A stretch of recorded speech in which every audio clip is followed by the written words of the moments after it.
Boruto 2 Blue Vortex Chapter 25 spoilers are out, and Momoshiki has finally returned in the Boruto manga. Without any further delay, let's jump right into the spoilers. Himawari is on the cover page along with Kurama. Her outfit is changed. She is wearing a Kurama top, a glove on one hand, and an armband on the other. Cover text says, "With her awakened power as a friend," and the title of the chapter is, "To Those Girls." The chapter starts with Konohamaru reviving Moegi using Matsuri's thorn bulb along with Team 10 and Himawari. After inserting the thorn bulb into tree-trapped Moegi, she gets freed and falls into Konohamaru's arms. Konohamaru tries to wake her. She regains consciousness and says Konohamaru-chan. Konohamaru starts crying, and Boruto is watching while flying above them. On the next page, Shikamaru and Kankuro are on call discussing the current situation. Shinki is back to normal like Moegi, and he has unsealed Gaara, but he is still unconscious because of injuries sustained in the fight against Matsuri. Sai enters the room and informs Shikamaru that elders have summoned him. Meanwhile, Sakura is performing tests on Moegi. She is normal, but her chakra flow is affected, probably due to the tree draining her chakra. Sarada enters the room and shares awkward eye contact with Sumire, as they are meeting for the first time after their catfight. Sakura continues, "As for the symptoms, it's a mild case of malnutrition. In any case, make sure you eat well and get plenty of rest." Moegi says, "I'm sorry for making everyone worry." Looks at Konohamaru and continues, "Thank you, Konohamaru-chan." Konohamaru replies, "Yeah, hurry up and get better, okay?" Sarada asks Sumire, "Hey, you got a minute?" On the next page, Sumire looks at Sarada and says, "Yeah." They're back at the same place where they met Boruto. Both were silent, but Sumire started the conversation and said, "Well, good work. That mission was tough though." Sarada replies, "I guess so." On the next page, Sumire was about to say something, but Sarada says Sumire. She called her by her name for the first time, as they always call her the class rep. Sarada continues, "Is it okay if I call you that?" Sumire says yes, as it is what she wanted. Ida is watching this conversation. Sarada says, "Sorry, I was kind of insensitive about a lot of things." Sumire replies, "No, if anything, I'm the one who suddenly said some rude things." Sarada replies, "Back then I was so shocked I couldn't even find words to say. Anyways, everything you said to me was so true.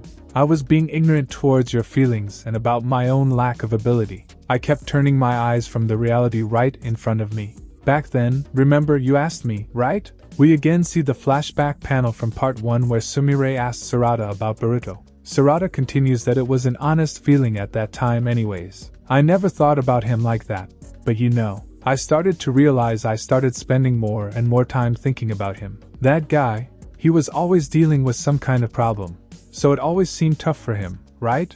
As teammates, I can't help but worry about him. After a while I couldn't really understand my own feelings. I started wondering if I was just worried about him as a teammate, or if it was something more. And the fact that my thoughts are drifting like that made me feel like I was being a bad person. I wonder if someone like me can become Hokage." She remembers Yodo's words, and continues, "But you know I have stopped doing that kind of thing." On the next page she says, "I like Boruto too." Yes, she finally confessed her feelings for Boruto. Ida is covering her face.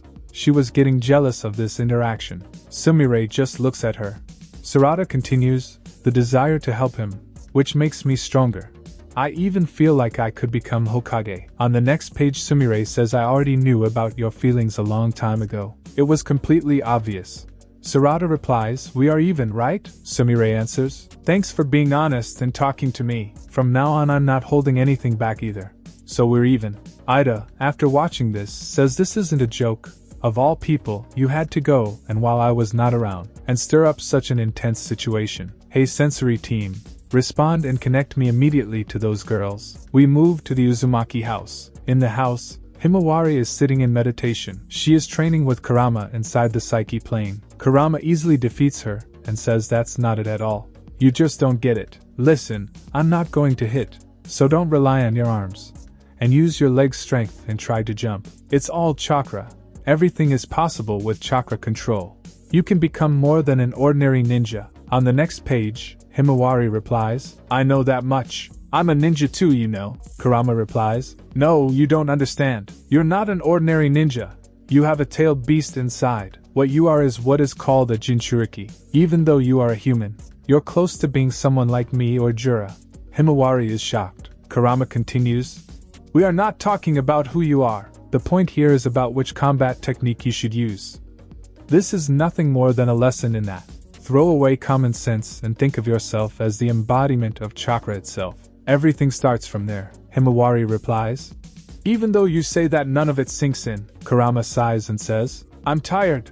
That's enough for today. Himawari asks him to wait, but she's back in the real world. She says, Geez, we haven't even finished talking yet, Kurama. Boruto was watching her sister train in their house from the rooftop of a house across from his. After watching her, it looks like he decided to talk to his inner monster as well. Boruto closes his eyes, and the background turns black. On the next page he is at the same place where he had defeated Momoshiki. We got a full look at their psyche plane. The destroyed tree looks like a blooming flower, and there he was chilling.